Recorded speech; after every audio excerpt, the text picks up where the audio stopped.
Well, John, welcome to Argentina. 10 years from your last visit. Yes. What do you remember about Argentina? Do you remember anything? Of course, I remember the fans. I remember the venue had like trains going by all the time. Do you remember the last venue we played? So. No? Okay, well, I do. And they had trains, and there were fans that would get into the trains that could not get into the show, that would keep going back and forth in the trains so they could see us for a few minutes. That was a cool Just venue. for free. That's what they could get. You have more concerts this year than in the last 7, maybe. Probably, yeah. How do you feel about this moment of the band? I feel good about it. I feel like all the snooping and pictures I took secretly of the band members doing different things that now I can use for blackmail has really helped out. What do you have for blackmail? I'm just kidding. No, we're at a place. You know, Serge had a lot of back problems for a while, and it was inhibiting his ability to play live and to enjoy live. Of course, he wanted us to still be able to play, but it went away. He worked on it a lot, you know, and he's no longer in pain, so he can enjoy himself. What can you tell? What can you tell Argentinian fans? What should they expect for tomorrow? Well, go in with no expectations, because System of a Down is not a band of expectations. It's a band of anticipation and reward. You anticipate the evening, you prepare for it, you have a good time, and then you will be rewarded by what we do. Nice. Make sense? Yeah, a lot. I heard you before talking about new songs. There's a lot of expectation maybe from fans, from journalism, about if you are going to prepare new music or not. What can you tell us? I would say that if you are satisfied with what you have, then you don't need more. You know, it's like if you go to dinner and you just keep eating, eventually you're not going to be hungry anymore. But if you know what you want to eat and you look forward to that and you enjoy it, then you won't be hungry. Now, if System of a Down makes more music, and that's not impossible, although after 25 years it's unlikely, I would say that don't expect it, but if it happens, it'll be a nice surprise for all of us. You prepared some auction with tickets for this tour and a lunch with you for women's shelter. That's a punishment. Why? No. Because I eat all their food. I just make them sit there. But if you're paying, then there is no, that's okay. How did this idea start? I think I was just looking at something on Instagram, and it was about a woman that got abused. It was a story about that. And I'm Armenian. We're very protective of women in my culture, you know, and we hold women in high regard in my culture. You know, our mothers, our sisters, other people's wives, all that stuff. You know, we're very respectful. So it bothered me. And I said, okay, well, why don't I felt like that was as good a cause as any. And I wanted it to benefit the local shelters, you know, so that, and it's not an incredible amount of money, but it's a beginning. You know, and if everybody gives what they can, then everybody can contribute, and it can help these people that have nowhere else to go. Women that are victims of abuse that have no other options. It's just a nice cause. In which moments do you remember the little kid in the garage playing with the broken sticks and your dad's old stereo?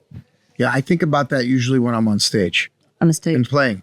And I think about where I was, where I came from, and now where I am. You know, it's a pretty incredible story. Because the reality is I probably shouldn't be alive to begin with, because I was almost killed in Lebanon when I was a very small child.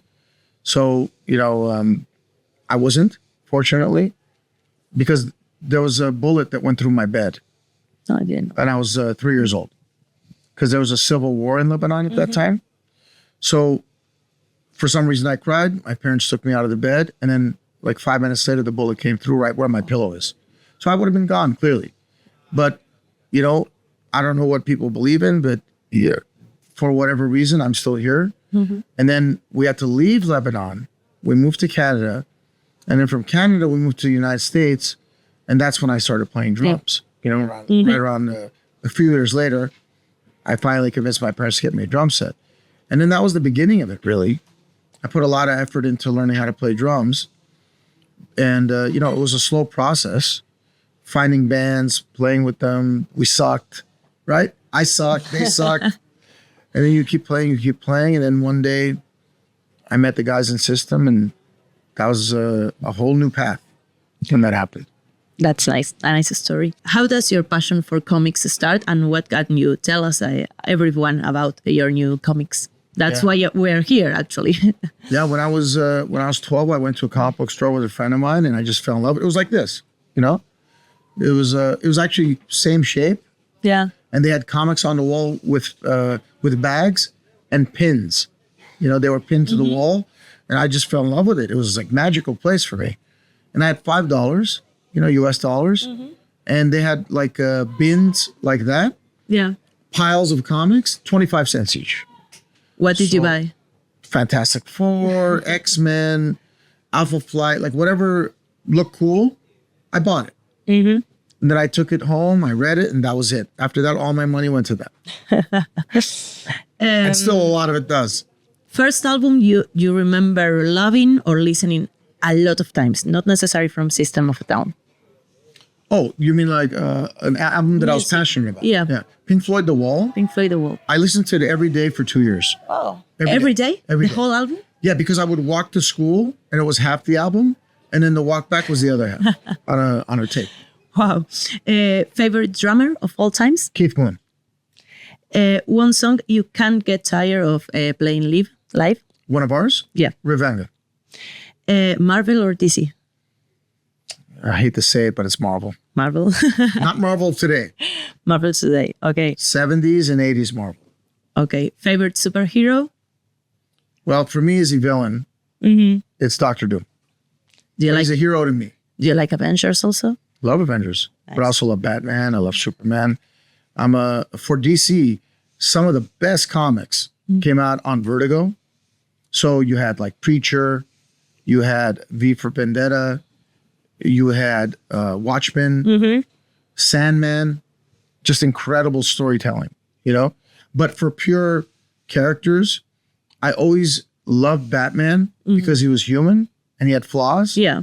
And he had a really good reason. He didn't for wanting actually to have be- superpowers. Right. He was, as they say in the movie, his power is being rich, you know? But he had a lot of reason to do what he did. Same with Spider-Man, which is, I think, kind of based on Batman. But he went the opposite way. When Stan Lee created Spider-Man, he created him to be more something that kids could relate to. Not too many people can relate to a multimillionaire. Everybody can relate to being an awkward youth, Yeah. right? Like everybody's had that Peter Parker. awkward period of time. Yeah. Musical guilty pleasure you like listening, maybe when you're sad or alone, that song or I don't know, band you like listening, but maybe when you're alone. Embarrassed, you mean? I'm not embarrassed of any of my personal tastes. Nothing. I listen to everything from pop music to classical music, and I am embarrassed of nothing I listen to because all of it influences me and all of it moves me. So why would I be embarrassed? System of a Down's a pop band at this point. It's a pop band? It is. It's popular, isn't it? Yeah. That's but, what pop means. okay. Yeah. A message to all your Argentinian fans, please. Thank you. And I hope you enjoy the show tomorrow as much as we are, because we're going to enjoy it a lot. Happy 40th, Rock and Pop, right? Yeah. And happy first soon. Rock and Pop. 40 años.